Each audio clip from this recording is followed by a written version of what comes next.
فصل دهم، قدرت همکاران. گام نهم برای رسیدن به ثروت. قدرت همکاران در جمع کردن ثروت نقش بزرگ بازی می کند. تا زمانی که برنامه به مرحله اجرا در نیاید، از آن کار ساخته نیست. در این فصل درباره کسب قدرت با شما سخن می گویم. شاید بتوان گفت که قدرت دانشی سازمان یافته و به درستی به کار گرفته شده است که میل را با معادل پولی آن تبدیل می کند. تلاش سازمان یافته از هماهنگی تلاش 2 یا 3 نفر که برای رسیدن به هدف مشخص تلاش می کنند به میان می آید. قدرت برای جمع پول و برای حفظ آن ضرورت دارد. اجازت بدهید در این زمینه بیشتر بررسی کنیم. ببینیم که این قدرت چگونه به دست می آید.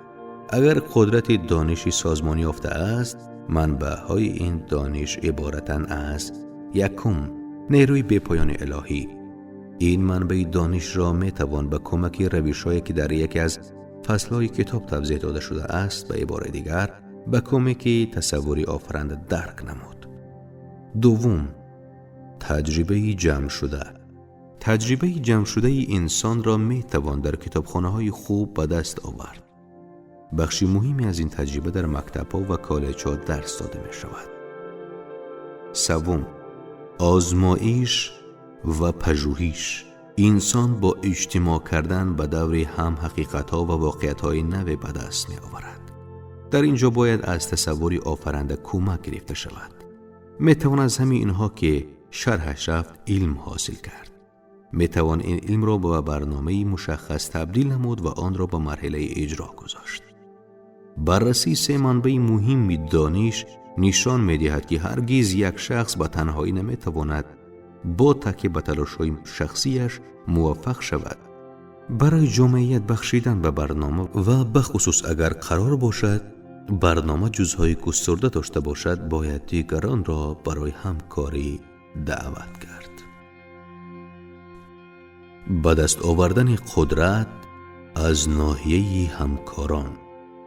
منظور استفاده از همکاران به مفهومی که مورد نظر ماست در تلاش هماهنگ میان 2 یا 3 شخص برای رسیدن به یک هدف مشخص خلاصه می شود.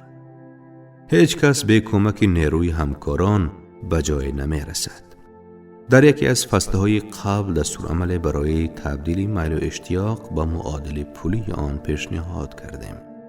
اگر این دستورالعمل‌ها را با بردوامی و فراست رعایت کنید و در انتخاب همکاران خود وسواس کافی به خرج دهید، به آنکه خود پی برید به بخش از هدفهای خود رسیدید. بنابراین بهتر است از قدرت بالقوه که در اختیار دارید با خبر شوید. در اینجا 2 ویژگی اصلی گروهی همکاران را برایتان شرح می دهم. یکی از آنها ماهیت اقتصادی دارد و دیگری ماهیت روانی. ویژگی اقتصادی آن مشخص است. هر کس بتواند با شخصانی که از شعور مقبول برخوردار باشند همکاری کند، با آنها هماهنگ باشد و از توان آنها بهره بجوید، به فایده خود کار کند. این یاری و همکاری بنیادی تقریباً همه موفقیت‌های بزرگ بوده است. درک شما از این حقیقت بزرگ می‌تواند موقعیت مالی شما را مشخص سازد. درک مرحله روانی اصلی گروهی همکار بسیار دشوارتر است. اصل همکاری گروهی و یا بهتر بگویم ویژگی اقتصادی آن نخستین بار 50 سال پیش از سوی اندریو کارنگی با من در میان گذاشته شد. کشف این اصل انتخاب فعالیت زندگی شغلی من بوده است. گروه همکاران اندریو کارنگی حدود 50 نفر تشکیل می دادند. کارنگی با کمک آنها برنامه استحصالی فولاد و بازاریابی آن را به مورد اجرا گذاشت. کارنگی معتقد بود که همه قدرت او در نیروی جمع همکارانش خلاصه شده است. سابقه کاری هر کسی را که در زمینه کسبی ثروت موفق بوده است بررسی کنید تا به شما ثابت شود که آنها آگاهانه یا ناآگاهانه از اصلی گروه همکاران فایده بردند. برای دستیابی به ثروت اصلی از این مهمتر نیست. چگونه قدرت ذهنی خود را چند برابر کنیم؟ مغز انسان را میتوان با یک برتری مقایسه کرد.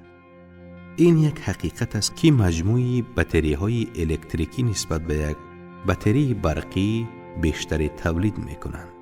همچنین مشخص است که هر بطری با توجه به واحدها و ظرفیت خود برق تولید میکند. مغز هم به شکلی به این مانند فعالیت میکند. بعضی مغزها در مقایسه با مغزهای دیگران فعالترند و با کنار هم قرار گرفتن هماهنگی چند مغز انرژی فکری بیشتری در مقایسه با یک مغز ساده تولید می شود. درست همان طوری که چند بطری بیش از یک بطری نیرو ایجاد می کند. با رأی این مطلب مشخص می شود که اصل استفاده از نیروی همکاران وابستگی به نیروی مغزی کسانی دارد که در کنار هم قرار می گیرند. اکنون به مطلب دیگری در همین ارتباط می رسیم. وقتی گروه از مغزها با هم در ارتباط باشند و در هماهنگی با یکدیگر کار کنند، نیروی افزایش یافته پیدا شده از اتحاد آنها در اختیار همه مغزهای تشکیل دهنده گروه قرار می‌گیرد. همه می‌دانیم که هنری فورد در فقر و ناداری آغاز کرد. او بی‌سواد بود. این را هم می‌دانیم که جناب فورد همه این کمبودی‌ها را در مدت 10 سال رفع کرد. و در مدت 25 سال یکی از ثروتمندترین مردان امریکا شد. این را هم فراموش نکنید که سرعت رشد و ترقی جناب فورد از زمان چند برابر شد که او با توماس ادیسون دوست شد و حالا احتمالاً بهتر درک میکنید که تأثیر ذهنها بر یکدیگر تا چه اندازه پرثمر است.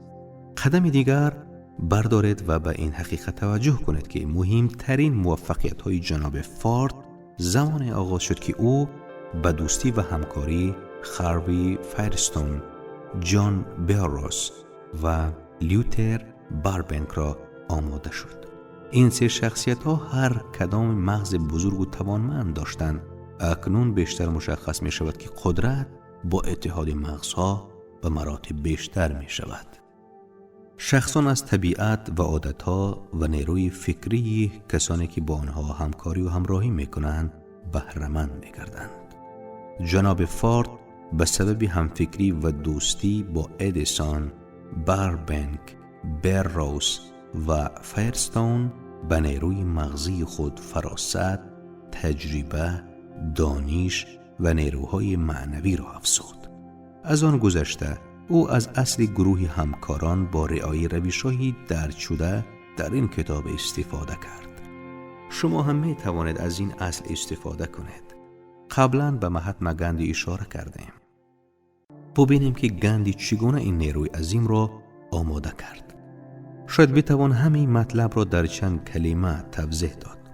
او با آماده کردن ذهن و جسم بیش از 200 میلیون انسان و ایجاد هماهنگی در آنها برای رسیدن به هدف مشخص به این مهم رسید. گاندی اقدام اعجازگونه کرد، زیرا هماهنگ کردن 200 میلیون انسان به جبر و زور برای رسیدن به هدف مشخص براستی که اقدام معجزه مانند است. اگر شما این گفته را قبول ندارید، سعی کنید که همکاری تنها 2 نفر را برای رسیدن به یک هدف مشخص و در زمان معین تشکیل کنید. هر کس که کار دارد به شرافت استفاده از نیروی دیگران کرد، به خوبی می‌داند که جلب همکاری کارکنان و ایجاد هماهنگی میان آنها در پیش بردن برنامه‌ها تا چه اندازه دشوار است. وقتی 2 یا چند نفر کنار هم قرار می‌گیرند تا برای رسیدن به هدفی مشخص فعالیت کنند، خود را در موقعیت قرار می‌دهند تا از نیروی عظیم یکدیگر بهره برداری کنند. این بالاترین نیرویی است که همگان می‌توانند از آن استفاده کنند. هنگام خواندن کتاب بیاندیشید و مراقبه کنید. به زودی با مجموعه اصول پیشنهاد در کتاب آشنا می‌شوید. تا اینجا تنها جزئیات هر یک از فصلها را به تنهایی آموخته اید. قدرت احساسات مثبت. پول شرمگین و وسوسه انگیز است. برای به دست آوردن آن باید تلاشی صمیمانه کرد. به این میماند که دختر و پسری با هم دل داده بخواهند به وصال هم برسند. برای دستیابی به پول باید از ایمان و باور کافی برخوردار باشید. باید باور را به میل و اشتیاق ترکیب کنید. باید آن را با بردوامی و پایداری در هم بیاموزید. باید برنامه داشته باشید و آن را به مرحله اجرا بگذارید. وقتی درهای پول و ثروت برای کسی که شایسته آن است گشاده می شود، به همان سادگی که آب از تپه ها به پایین سرازیر می شود جمع می گردد. نیروی پنهانی عجیبی در کار است که می توان آن را با رودخانه مقایسه کرد، با این فرق که آب این رودخانه به دو سمت گوناگون در حرکت است. در یک سمت موفقیت و پول و ثروت جاری است و در سمت مخالف آن فقر و فلاکت و تنگدستی از شما فاصله می گیرد.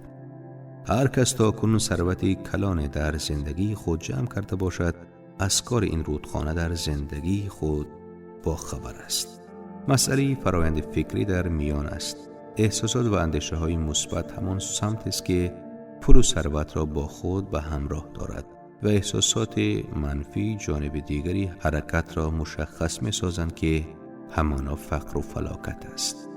اگر شما در سمت در حرکتت که به فقر و تنگدستی می برد، باهوش باشید تا خود را در سمت دیگری رودخانه و در راه موفقیت قرار دهید. توجه داشته باشید که شرط لازم موفقیت عمل کردن است. خواندن به تنهایی این کتاب کافی نیست. فقر و ثروت اکثرا با هم جای خود را تغییر می دهند. وقتی ثروت جای فقر را می گیرد، برنامه دقیق به اجرا گذاشته می شود. برای فقیر شدن نیاز به برنامه نیست. نیاز به کمک دیگران نیست. فقر گستاخ و بی‌ترحم است. ثروت و غناوت ترسانچک و خجالت زده است. باید او را جذب نماید.